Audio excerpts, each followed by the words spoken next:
Hi, my name is Sandy, and I'm going to talk to you today about your brain, your nervous system, and how to keep your brain healthy, especially as you age. And I want you to start thinking about what King David said back in the Psalms. Psalm 139:14 says, I praise you because I am fearfully and wonderfully made. Your works are wonderful. I know that full well. So think of yourself. You are fearfully and wonderfully made. So, what's the purpose of my brain and my spinal cord, and how does it work? Well, my brain is 3 pounds of nerve cells and supporting cells and other tissue, and it's made up of three major parts. I have a cerebrum, which is the main part of the brain, it's the thinking part. I have my cerebellum, which is in the back, and it's responsible for muscle coordination. And then the brain stem, which is at the base of your brain, it is responsible for breathing, digestion, heart rate, and blood pressure. So, what does my brain do? Well, my brain thinks. It's the seat of my personality. It processes all the information from the outside world through my senses and helps me make decisions about safety, movement, and what am I going to do next. It regulates my breathing, my heart rate, blood pressure, and other functions, both in conscious and unconscious control. Most importantly, it's the seat of my spirit and my soul. So, since my brain is the controller of my body, what does God say in the Bible about taking care of it? Well, in 1 Corinthians 6:19, he says, don't you know that your body is the temple of the Holy Spirit? He lives in you, and he was given to you by God. You do not belong to yourselves, but to God. So if I belong to God, then my body is truly a gift from him, and I need to respect it and take care of it. So let's learn a little bit more about our brains and our spinal cord and nervous system. So first of all, your brain is connected to your spinal cord, which is soft tissue that goes inside your backbone. Okay, so information from the outside world will come into your body through your senses, and it goes via the nerves to your brain. Your brain then makes decisions and sends orders back to the bodily functions.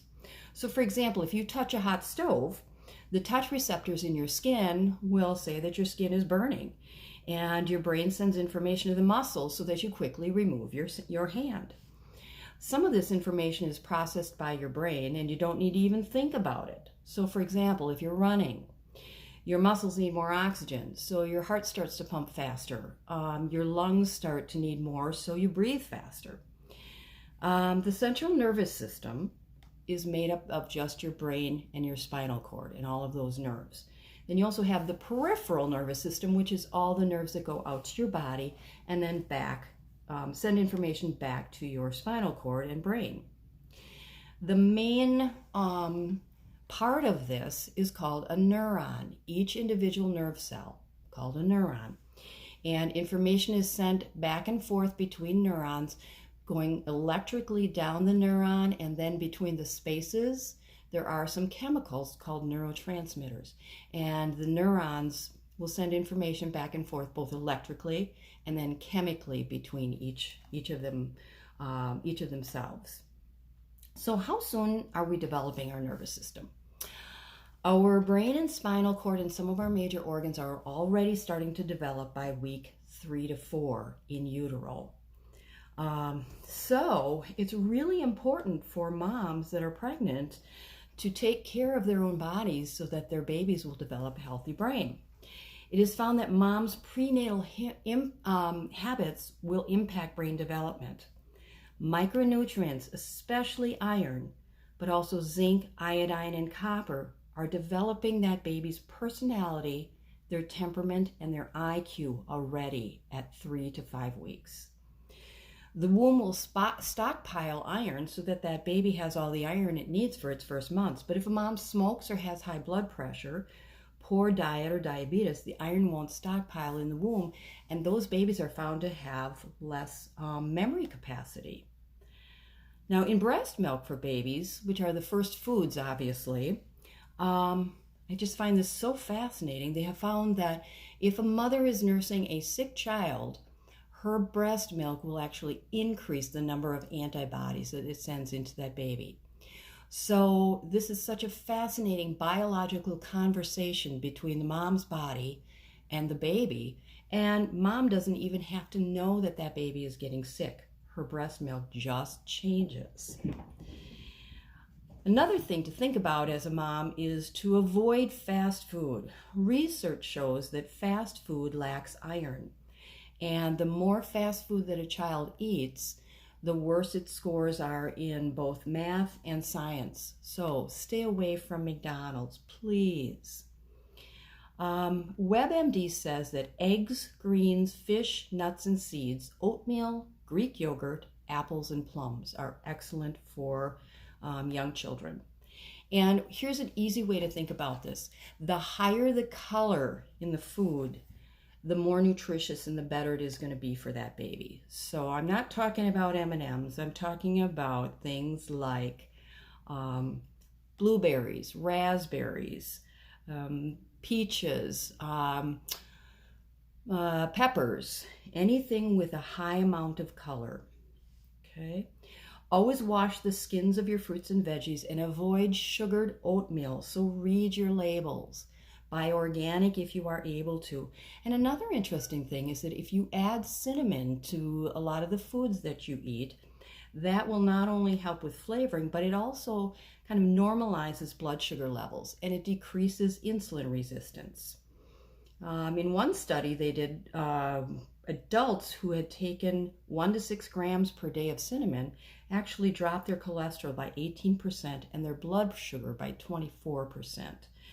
So it says also after 6 months, you can start feeding your children dark leafy vegetables and meat or fish for the iron.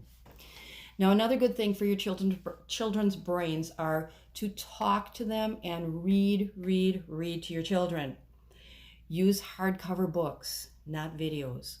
Babies are actually born with a desire to interact with people. So the more you read to them, even from day one when you bring that baby home, as well as touching your baby. When you touch your baby, this causes your body and their body to produce oxytocin. This is a hormone that increases bonding and causes reward experiences in the brain. Also, I want you to encourage your children to move.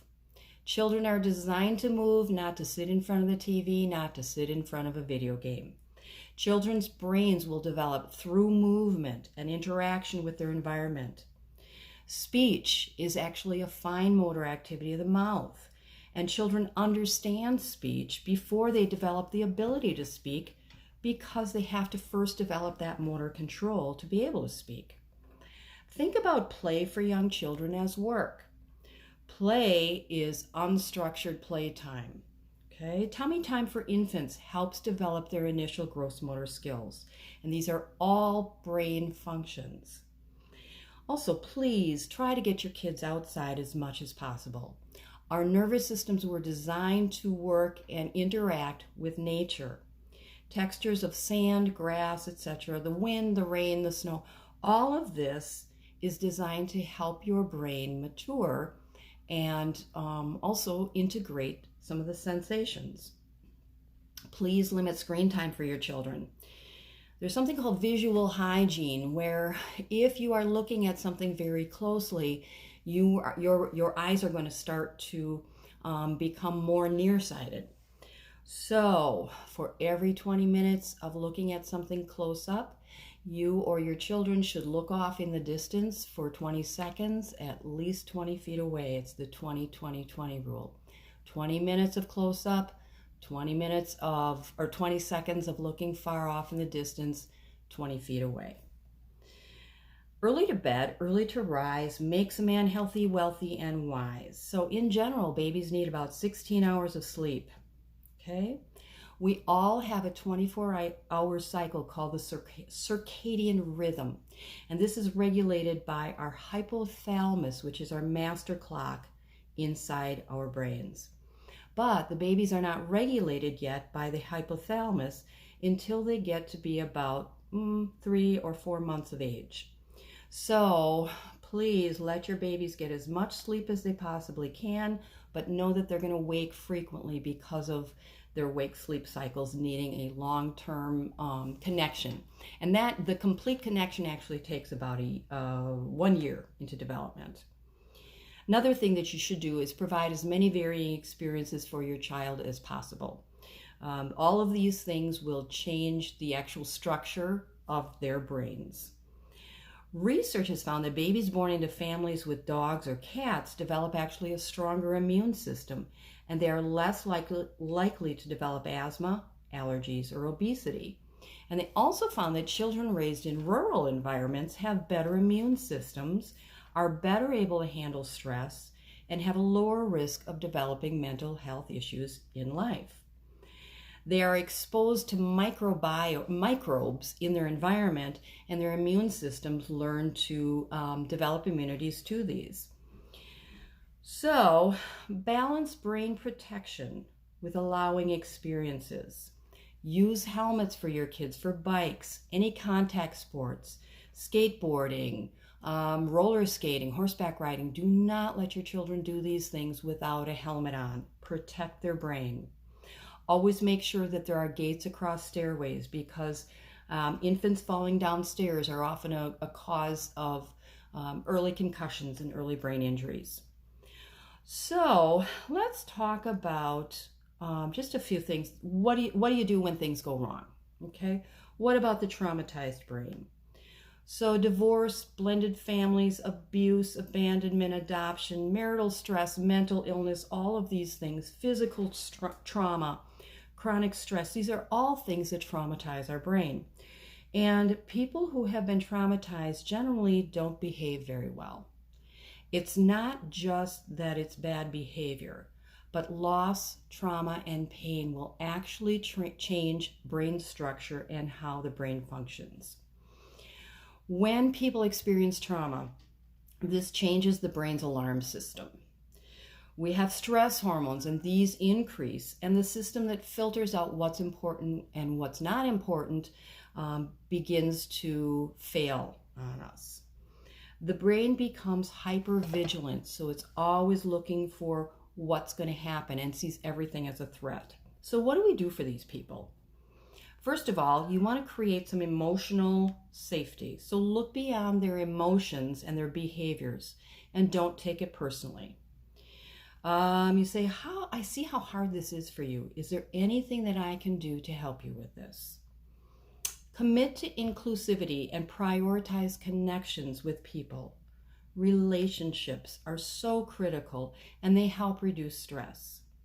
Then providing some compassionate resources and realizing that special days can often be loaded. So we think birthdays and Christmas and everything are so great, but oftentimes those can have a lot of emotions associated with them. When you have a injured brain, so for example, you've had somebody with accidents, falls, concussions, or chemical damage that can happen from drug and alcohol abuse, brain tumors, strokes, hemorrhages, what do you do for those people? This may involve some long-term medical work from medical professionals such as neurologists, psychologists, psychiatrists, social workers, therapists, community programs, support group, etc. It's very important that you pray with and for that individual. And if they're not comfortable with it, you don't necessarily have to pray with them, but definitely pray for them. Learn about how their symptoms impact their daily lives. This is so important if you are a family member. Please talk to their therapists, their doctors. Find out what are the things that I should expect from this individual that are going to be different than the way they functioned before. That is a way that you can offer support. But you also need to work on your own support and your own health, your own mental health, so that you can help the individual that you are either living with or working with who has this brain trauma. What about dementia? What is dementia? First of all, dementia is a disorder caused by a brain disease or injury. It causes problems with memory, reasoning, thinking skills, language, judgment, and it can interfere with daily living. So it's really cognitive impairment that causes functional problems. Dementia in and of itself is not a specific disease, but it's caused by a disease or an accident or a stroke. So Alzheimer's is the most common cause of dementia. It's caused by plaques and tangles that cause inflammation, and over time that can kill brain cells and cause a lot of problems with memory.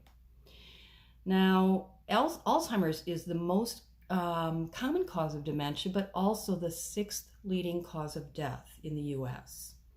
There are 5.8 million Americans aged 65 and older with dementia. And with increasing age, you increase your risk for having dementia. 1 out of 10 people age 65 experience dementia, but it gets to be, I believe it's 1 out of 3 when people are 85 years old and older. Currently, there are no cures for Alzheimer's, but there are treatments. So what do I do if either my family member, myself, or somebody I care about shows signs of Alzheimer's? Get early diagnosis and education. There are gerontologists which specialize in people that are aging and are elderly. Family physicians, neurologists, contact the Alzheimer's Association. Here in the Valley, up in the Appleton area, we have a Fox Valley Memory Project, and you can contact them, get information from them. Just some good information is that music from dating years tends to trigger good memory, language, and also more activity.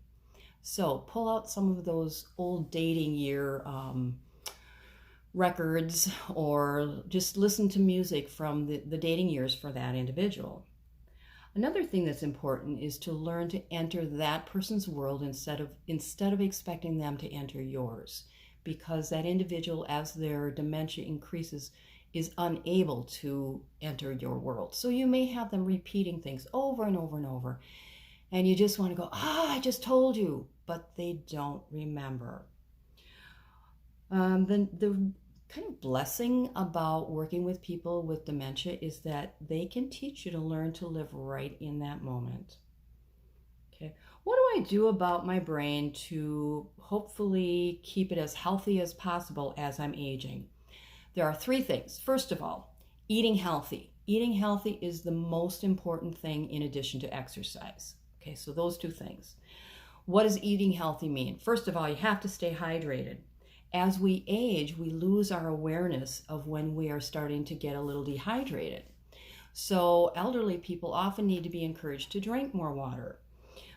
People with bladder control problems or limited mobility will often not want to drink because they have concerns that they're not going to make it to the bathroom in time. So encourage drinking bottled water, and then eating a Mediterranean diet. All the research shows leafy vegetables such as spinach, kale, any kind of nuts, beans, peas, legumes, those are really good for us. They've been shown to reduce heart disease as well as Parkinson's, cancer, and Alzheimer's. So diet, so critical. Avoid carbohydrates, sugar, and high fructose corn syrup. These are metabolized in your liver, and this causes a non-alcoholic liver disease, which can actually cause brain damage. Some of the best foods to eat include olive oil, avocados, blueberries, dark chocolate, eggs, grass-fed beef, dark leafy greens, broccoli, wild salmon, and almonds. Now, the other thing is alcohol use is rampant, especially in Wisconsin here. Moderate drinking is considered 2 drinks per day for men and 1 per day for women.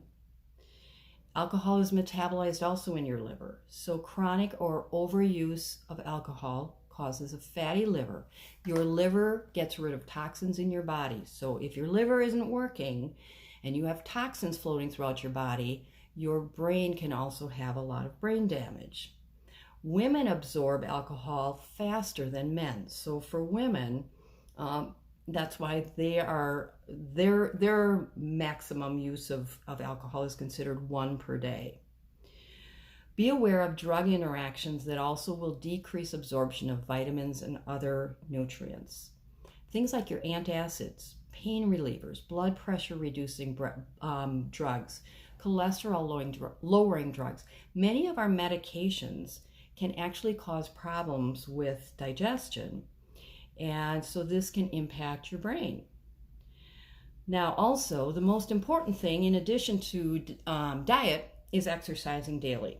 Aerobic exercise is considered best for your brain. Aerobic means anything that's going to make your heart rate go up, make your breathing go up, make it actually a little bit hard to chat while you're exercising. So simply walking, running, swimming, biking, horseback riding, anything that raises your heart rate over an extended period of time. Remember that what's good for your heart is also good for your brain. You should always check with your doctor before you start any exercise program. There was a study done where they had college students trying to learn a set of items. And they had some college students doing this while they were walking and others while they were sitting. And they found that the ones that were walking while they tried to learn these items retained their memory of them better than the people that just sat. What does the Bible say about exercise? Isaiah 40:31 says, "But those who hope in the Lord will renew their strength. They will soar on wings like eagles. They will run and not grow weary. They will walk and not be faint." So this is combining the idea of your faith and your hope in the Lord with the whole idea of physical strength and physical exercise. Another thing that's very important for brain health, especially as we age, is staying connected. Oftentimes, as people become widowed or some of their friends pass away, they start to lose some of those connections, or if they're no longer driving or having limited mobility. The Bible says, "As iron sharpens iron, so one person will sharpen another." That's Proverbs 27:17. Loneliness actually kills. Get at least 30 minutes of social exercise daily, or social interaction. And this can happen through phone calls, going out to lunch, obviously not right now during our COVID experiences, but doing as much as you can via video or via phone. Okay. Also, it's found that volunteer servicing, such as tutoring children, can help older adults delay or reverse declining brain function. A study was done using fMRI, which is functional magnetic resonance, where they look at the brain. And the researchers found that seniors participating in a youth mentoring program made gains in key brain health regions, and this supported their cognitive abilities for planning and organizing. Another thing that's very important is to learn something new. There's something called the cognitive reserve theory, and this is that if you build a lot of neuron connections during your life, you will be more resistant to having loss of function as you age and if you develop brain damage. So studies have found that people with more formal education or more complex occupations and or cognitively engaging, challenging hobbies have a lower risk of developing dementia. Also, some people were found to have Alzheimer's pathology in their brains after they looked at them post-mortem, after they had died, but they had no cognitive symptoms. And these were people that were very, very cognitively involved in their lives. There are lots of things you can do. Memory activities, speed organizing card decks, read out loud, or read and then later summarize what you've read. Learn to play a musical instrument.